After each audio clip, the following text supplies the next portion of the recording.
बिस्मिल्लाहिर्रहमानिर्रहीम। अस्सलाम वालेकुम। मेरा नाम अमीर हमज़ा है और आज हम करने जा रहे हैं कंप्यूटर साइंस का। आज हमारी चौथी क्लास है और उम्मीद है कि इससे पहले हमने जितना भी पढ़ा है आपको समझ आ गया होगा। आप साथ साथ नोटबुक पे उनको नोट कर रही होंगे। तो चलें अभी हम स्टार्ट करते हैं। इससे पहले हमने एल्गोरिथम पढ़ा था पहली क्लास में। आज हम जो है वो फ़्लो चार्ट को पढ़ेंगे। और आपको अगर कोई भी क्वेश्चन हो तो लाजमी ग्रुप में जो है मुझसे पूछ लिया करें, या मुझे पर्सनल मैसेज करके मुझे जो भी आपको प्रॉब्लम हो लाजमी मुझसे पूछा करें, ताकि आपको ये सारी चीज़ें क्लियर हों। और जो भी काम आप लोग कर रहे हो साथ साथ मुझे दिखाते रहा करो, ताकि आप अगर कोई भी प्रॉब्लम क्रिएट कर रहे हो तो वहाँ पे आपको मैं उसको क्लियर करवा दूँ। तो आज हम पढ़ेंगे फ़्लो चार्ट। जैसे कि हमने पहले पढ़ा था, algorithm step by step solution होता है। अब आपको पता है कि कोई भी हमारे पास अगर प्रॉब्लम हो उसको हम अगर डायग्राम की शक्ल में ले आएँ तो हमारे लिए बहुत आसानी हो जाती है। फ़्लो चार्ट क्या है? Flow chart is a pictorial representation of algorithm.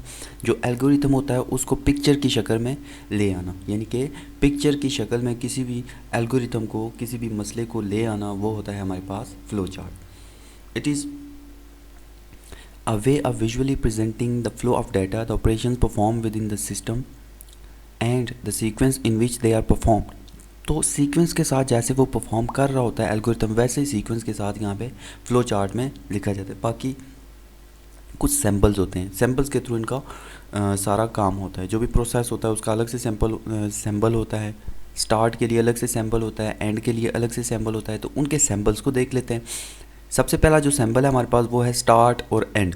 जब भी हम फ्लो चार्ट को स्टार्ट या एंड करेंगे तो इस सिंबल से रिप्रेजेंट करेंगे। उसके बाद अगर हमने कोई चीज़ प्रोसेस करवानी है उसके लिए ये सिंबल आएगा। इनपुट आउटपुट के लिए ये सिंबल आएगा। फॉर एग्जांपल हमने अगर चाय बना रहे हैं तो कोई चीज़ हम डाल रहे हैं तो वो इनपुट में आएगी। अगर कोई रिज़ल्ट हमारे पास आ रहा है तो वो आउटपुट में आएगा।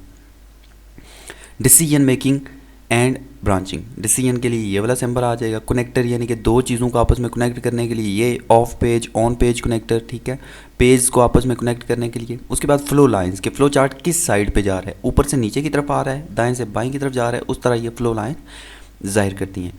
उसके बाद प्री डिफाइंड प्रोसेस, फंक्शन, सब रूटीन्स। उसके बाद रिमार्क्स अगर हमने देने हैं, कोई खुद से अगर कोई चीज़ हमने देनी है कि तो उसके लिए ये सिंबल यूज़ होता है। ये सिंबल जब मैं फ्लो चार्ट आपको बनाना सिखाऊंगा तो आप लोगों को आसानी के साथ समझ में आ जाएगा। उसके बाद आ जाते हैं guidelines of drawing a flow chart. जब हम फ्लो चार्ट बनाते हैं तो उसके लिए क्या गाइडलाइन ज़रूरी हैं, क्या क्या चीज़ें ज़रूरी होती हैं। In drawing a flow chart all necessary requirement should be listed in the logical order. यानी कि जो आपके पास थिंग्स हैं जो आपने उसमें परफॉर्म करनी है, जो नेसेसरी रिक्वायरमेंट्स हैं, चीज़ें हैं, उनको आपने लॉजिकल ऑर्डर में ले आना है। The flow chart should be clear, neat and easy to follow. There should not be any ambiguity in understanding the flow chart. यानी कि आपका फ्लो चार्ट बिल्कुल साफ़ सुथरा होना चाहिए, बिल्कुल नीट क्लीन होना चाहिए, कोई उसमें कॉम्प्लिकेटेड चीज़ नहीं होनी चाहिए। The usual direction of flow chart is from top to bottom और लेफ़्ट टू राइट। ऊपर से नीचे की तरफ होती है इसकी जो रिप्रेजेंटेशन होती है, ठीक है, और लेफ़्ट टू राइट की तरफ होती है। Only one flow line should come out from a process sample. अब जो प्रोसेस सैम्पल होता है उसमें से सिर्फ एक लाइन हमारे पास निकलती है नीचे की तरफ। जैसे कि यहाँ पे ये देखें दिखाया गया है कि देखें एक लाइन यहाँ से निकल ली है, ठीक है। प्रोसेस सैम्पल में से सिर्फ एक लाइन ऊपर से नीचे निकल सकती है। ये नहीं है कि यहाँ से भी आ रही हो, इस लेफ़्ट साइड से भी आ रही हो, राइट साइड से भी आ रही हो, ठीक है। Only one flow line must enter a decision sample but two flow lines, one for each possible answer must leave it. एक लाइन दाखिल हो सकती है लेकिन दो लाइंस निकल सकती, ठीक है। उसके बाद only one flow line is use to conjunction with terminal symbol. इसमें भी एक लाइन ही हम निकाल सकते हैं। Write comments with remark symbol, we can use the write symbol to describe step more clearly. यहाँ पे हम कोई भी चीज़ दे सकते हैं, यहाँ पे लिख सकते हैं, याद दहानी के लिए कोई हम अपनी तौर पर चीज़ दे सकते हैं। If the flow chart become complex, it is better to use connector symbols to reduce the number of flow lines. The intersection of flow lines should be avoided to make it more effective and clear. इसमें क्या होता है, अगर आपका complex ज़्यादा बड़ा है, complex है, तो कनेक्टर लगा के आप दो में कन्वर्ट कर सकते हो। It is useful to test the validity of flow chart by passing through it with a simple test data.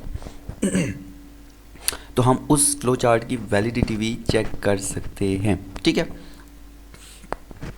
अब आ जाते हैं इसके फ़ायदे क्या हैं।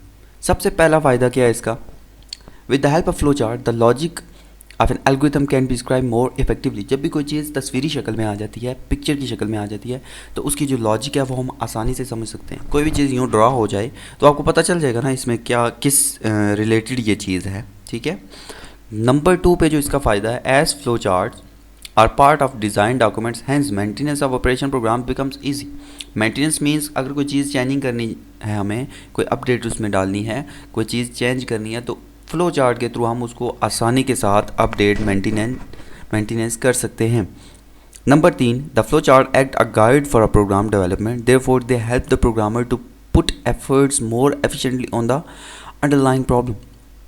फ्लो चार्ट क्योंकि एक पिक्चर की शक्ल में होता है तो आसानी के साथ एक प्रोग्रामर उसमें एफर्ट डाल सकता है। कोई भी चीज़ उसमें करना हो, प्रोग्रामर आसानी के साथ with the help of flow chart कर सकता है। The flow chart help in debugging process. अब डिबगिंग प्रोसेस क्या होता है, बग मतलब एरर, डीबग का मतलब होता है, ऊपर मैंने जैसे बताया था, डीबगिंग का मतलब होता है किसी भी प्रोग्राम में एरर्स को तलाश करना, तलाश करने के बाद उन एरर्स को ख़त्म कर देना, ये होता है हमारा डिबगिंग प्रोसेस।